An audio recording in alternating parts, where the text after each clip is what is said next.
In the early 1900s, my Italian grandmother, Marianne, was widowed with 5 children. She was a proud woman who would not accept help from anyone.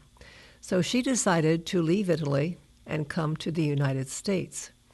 She brought the oldest daughter with her, placed the older boys where they could learn to be tinsmiths, and put the baby in the care of a relative. One of the sons, Albert, who was creative, did not like being a tinsmith. He decided to become a tailor and learn that trade. Here he could design suits and was able to work for himself. After several years, the call to Hollywood enticed him to go west. There he found a place he really felt was a paradise for him. The weather was like balmy Italy, and the creative spirit was in the air. He began his business, and he attracted some of the people who were making the movies of the time.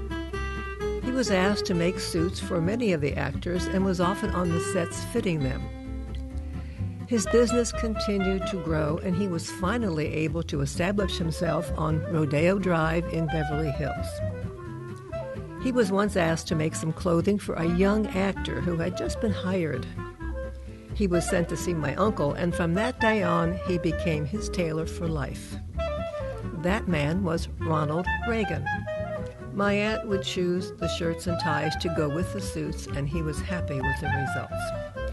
In fact, he was so pleased that he remained my uncle's customer as an actor, as the governor of California, and as the president of the United States.